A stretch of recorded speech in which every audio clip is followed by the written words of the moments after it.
Bulk drugs park రద్దు చేస్తూ రాష్ట్ర అసెంబ్లీలో తీర్మానం చేయాలి. సిపిఎం కేంద్ర కమిటీ సభ్యులు లోకనాథం. నక్కపల్లి మండలంలో రాజయ్యపేటలో బల్క్ డ్రగ్స్ పార్క్ రద్దు చేయాలని మత్స్యకారులు చేస్తున్న పోరాటం మండుటెండలో 4వ రోజు పోలీసులు నిర్బంధం మధ్య కొనసాగింది. ఈ పోరాటానికి సిపిఎం కేంద్ర కమిటీ సభ్యులు లోకనాథం సంఘీభావం తెలిపి సంపూర్ణ మద్దతు తెలిపారు. ఈ సందర్భంగా లోకనాథం మాట్లాడుతూ చట్టాలను కాపాడాల్సిన అధికారులు చట్టాలను ఉల్లంఘించి చట్టవిరుద్ధంగా ప్రజాభిప్రాయ సేకరణ జరిపి ప్రజలు మత్స్యకారులు వ్యతిరేకిస్తున్న భారీ ఎత్తున పోలీసులను మోహరించి ప్రజలను నిర్బంధించి కనీసం నిరసన తెలిపే హక్కు కూడా లేకుండా చేసి ప్రజాస్వామ్యాన్ని కూనీ చేశారని అన్నారు.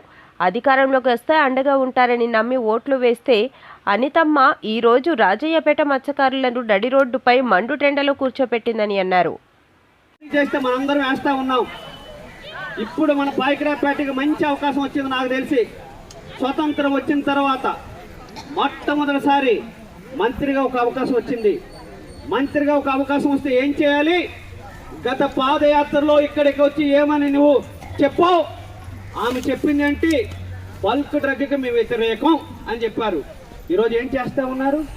బల్క్ డ్రగ్కి మేము అనుకూలం అనే పరిస్థితిలో తీసుకొస్తూ ఉన్నారు. అంటే అధికారంలో రావడాని కోసం ఎన్ని అబద్ధాలైనా ఆడుతామనేది ఈ సందర్భంగా చెప్తా ఉన్నారు. ఇది సరైనది కాదు. ఎందుకంటే మీరు 5 ఏళ్ళే ఉండొచ్చు, మేము 60 ఏళ్ళు 70 ఏళ్ళు బతకాలనుకున్నా, మా పిల్లలు ఉండాలనుకున్నా, మా మనవలో మనవరాళ్ళు ఉండాలనుకున్నా రాజయ్యపేట ఉంటేనే మన బతుకులు ఉంటాయి తప్ప ఇంకోటి ఉండేదానికి అవకాశం లేదు.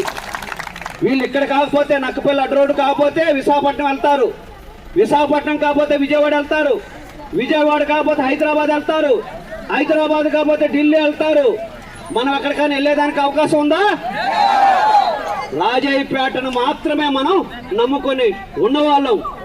అందుగురించి మనకు తెలుగుదేశం అయినా, వైఎస్ఆర్ అయినా, కమ్యూనిస్టులైనా, జనసేన అయినా మనకు రాజకీయాలు పక్కన పెట్టేసి మనందరూ ఒక్కటే రాజయ్యపేట మనుషులందరూ ఒక్కటే వాతావరణం సృష్టించాలి. ఎందుకంటే ఇప్పుడు ఎన్నికలు లేవు. ఎన్నికలు వస్తే ఎవరు సర్పంచ్ అవ్వాలో, ఎవరు ఎంపీటీసీ అవ్వాలో ఏంటో అనేది మనం ఆలోచించుకోవచ్చు. ఇప్పుడు మన బ్రతుకులకి చాలా పెద్ద ప్రమాదం వచ్చింది. ఎంత ప్రమాదం అంటే చట్టంలో లేనివన్నీ ఇక్కడ ఉపయోగిస్తూ ఉన్నారు. ఈ బల్క్ డ్రగ్ పార్క్కి 1270 ఎకరాలు భూమి ఇవ్వాలి. ఆ భూమికి సంబంధించి ఎక్కడెక్కడ తీసుకుంటామో నోటిఫికేషన్ ఇవ్వాలి. ఆ నోటిఫికేషన్ ఇచ్చిన తర్వాత మనందరితో మాట్లాడాలి. ఎవరికైనా ఎక్కడైనా మాట్లాడారా? మాట్లాడలేదు. మన గ్రామ సభ ఏమైనా జరిగిందా? మరి 2013 చట్టాన్ని ఉల్లంఘిస్తూ ఉంటే మేము వచ్చినప్పుడు పోలీసులు చాలా మంది అంటున్నారు వీళ్ళు వచ్చేస్తున్నారు, సిపిఎం పార్టీ వాళ్ళు రెచ్చగొడుతున్నారు, లేదు మిగతా వాళ్ళందరూ. నేను చెప్పదలుచుకున్నాను, 2013 భూసేకరణ చట్టానికి సంబంధించి అమలు చేయలేదు. ఆ చట్టాన్ని తొగులో తొక్కే ప్రయత్నం చేశారు. ఎవరైతే చేశారో ముందు వాళ్ళ మీద కేసులు పెట్టండి, మా మీద కేసులు పెట్టేదానికి అవకాశం లేదని చెప్తా ఉన్నాం. మా మీద మీరు కేసులు పెడతారు. 2013 భూసేకరణ చట్టం సెక్షన్ ఏ ప్రకారం 4వ అధ్యాయం ప్రకారం గ్రామ సభ జరగాలి.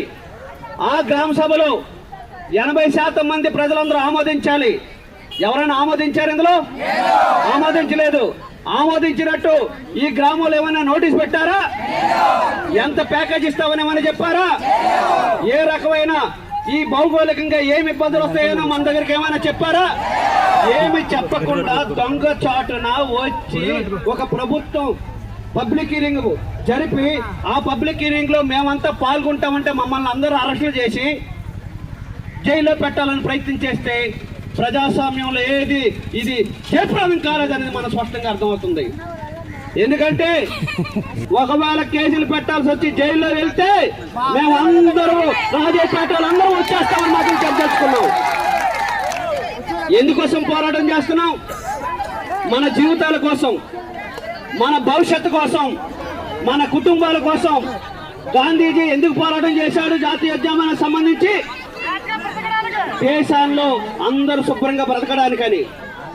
మరి ఏం చేస్తున్నారు? మన దేశాన్ని తాకట్టు పెట్టే వ్యవహారం, మన గ్రామాన్ని తాకట్టు పెట్టే వ్యవహారం చేస్తున్నారు. మన భూములు ఇచ్చేసే కార్యక్రమం చేస్తున్నారు. అధికారులు కూడా చెప్తా ఉన్నారు. ఏమని చెప్తున్నారు? బల్క్ డ్రగ్ వస్తుందంట, బ్రహ్మాండంగా ఉంటుందంట. మరి ఏ చట్టంలో చెప్పారు? నేను ఎక్కడి నుండే చెప్తున్నాను అధికారులకి. ఇది మన సెల్లు. ఈ సెల్లులో మన జీపీటీ అనే ఒకటి ఉంటుంది, గ్రోక్ అనే యాప్ ఒకటి ఉంటుంది. మీరు కొట్టండి బల్క్ డ్రగ్ అంటే ఎలాంటి ప్రమాదమైన ఔషధాలు వస్తాయనేది దీనిలో కొడితే మాకు అర్థం కాకపోవచ్చు, కానీ మేము ఇంగ్లీష్ చదవలేదు, కానీ మీ అధికారులందరూ ఇంగ్లీష్ చదివారు. దీనిలో ఏముందో మీరు అర్థం చేసుకోండి అని మేము చెప్పదలుచుకున్నాం. ఇందులో ఏముంది? వచ్చే బల్క్ డ్రగ్ ఎలాంటి బల్క్ డ్రగ్ అంట, మామూలు బల్క్ డ్రగ్ కాదంట. మనం ఒక సాయంత్రం పూట మనందరూ తెలిసి ఒక క్వార్టర్ కొడతాం, ఎందుకంటే చాలా కష్టపడి ఉంటాం కాబట్టి. ఆ రోజుతో నిశ పోతుంది. ఈ బల్క్ డ్రగ్ వచ్చింది అనుకోండి, ఆ బల్క్ డ్రగ్ వచ్చిన తర్వాత మామూలుగా స్మెల్ తగిలితే, మామూలుగా స్మెల్ వస్తే మనుషులు ఎవరు మిగిలేదానికి అవకాశం లేదు. అదే కాదు, దానికి సంబంధించిన ముడి పదార్థాలు వస్తున్నాయి. ఆ ముడి పదార్థాలు ప్రాసెసింగ్ చేశారనుకోండి, ప్రాసెసింగ్ చేయాలనుకుంటే నీళ్ళతో ప్రాసెసింగ్ చేయాలి, తడి లేకుండా తేమ లేకుండా చేయాలి. ఒకవేళ తేమ దానికి సంబంధించిన భూగర్భ జలాలకు వెళితే మొత్తం భూగర్భ జలాలన్నీ కలుషితమయ్యేదానికి అవకాశం ఉంటుంది. ఇప్పుడు నీళ్లు శుభ్రంగా తాగుతా ఉన్నాం, రేపు తాగేదానికి కూడా అవకాశం లేదు. ఇప్పటికే చెప్తా ఉన్నారు, మనకి ఇష్టం ఉన్నా ఇష్టం లేకపోయినా లీటర్ బాటిల్ 20 రూపాయలు కొంటున్నాం, లీటర్ పాలు వచ్చి 25 రూపాయలు కొంటున్నాం, 30 రూపాయలు కొంటున్నాం. లీటర్ బాటిల్ మాత్రం ఇప్పుడు 20 రూపాయలు కొంటా ఉన్నాం. రేపు ఇది కలుషితం అయింది అనుకోండి, మనం అది 100 రూపాయలు 200 రూపాయల తర్వాత సంగతి. కనీసం మన బట్టలు ఉతుక్కోవడానికి కూడా అవకాశం లేదు, స్నానం చేసుకునేదానికి కూడా అవకాశం లేదు. దాని నుండి వచ్చే జబ్బులు ఏమైనా ఉన్నాయంటే, ఒకటి ఫస్ట్ మన కళ్ళు ఏవైతే ఉన్నాయో ఇప్పుడు స్పష్టంగా కనిపిస్తున్నాయో, రేపు కళ్ళు ఎవరికి కనిపించేదానికి అవకాశం లేదు. అదే కాదు, చర్మం మీద పడింది అనుకోండి, ఈ చర్మం యొక్క వ్యాధులు ఎలాంటి వ్యాధులు వస్తాయో తెలియని పరిస్థితి వచ్చేస్తుంది. అదే కాదు, గర్భస్రావానికి సంబంధించి ఇప్పుడు బంగారం లాంటి పిల్లలు మనం కంటా ఉన్నాం. రేపు బంగారం లాంటి పిల్లల కనడం కాదు, ఈరోజు మనకు తెలుసు, మీరు టీవీలో చూస్తే చాలా దేశాల్లో యుద్ధాలు జరిగిన ప్రాంతంలో కళ్ళు లేని వాళ్ళు లేదు, చేతులు లేని వాళ్ళు పుడతా ఉంటారు. రేపు రాజయ్యపేటలో పుట్టే పిల్లలు కూడా అట్లాగే పిల్లలు పుట్టేదానికి అవకాశం ఉంటుంది.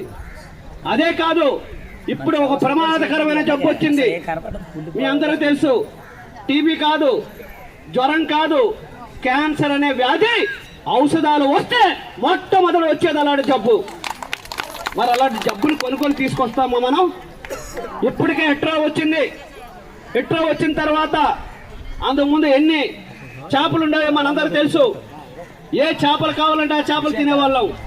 ఇప్పుడు మన వాళ్ళు చెప్తున్నారు, ఆ చేపలు కూడా మందుల కంపెనీ వచ్చిన తర్వాత మందుల వాసన తప్ప మామూలుగా చేపల వాసన రావట్లేదని.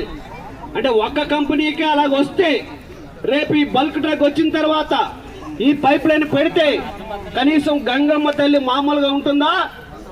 ఉండదు.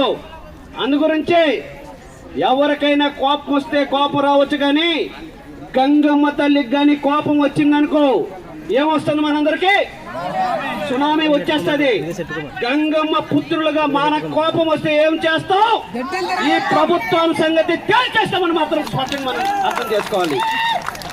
మనందరికీ ఎందుకు చూడండి, గంగమ్మ గర్భంలో ఏది ఉంచుకోదు. ఒక మనిషి చచ్చిపోయాడు అనుకోండి, కొట్టేస్తుంది. ఒక మామూలుగా చెట్టు వెళ్ళింది అనుకోండి, బయటకు వచ్చేస్తుంది. ఇలాంటి వ్యర్థ పదార్థాలని వెళ్తే ఏమవుతుంది? మనకే వచ్చి కొట్టేస్తుంది. మనకు కొట్టడం అంటే లాభాలు వచ్చేది కాదు, ఒక నష్టాలు వచ్చేది. ఈ కంపెనీలకు సంబంధించిన దాంట్లో కూడా రికార్డులు తీస్తే 10 పైసలు పెట్టుబడి పెడితే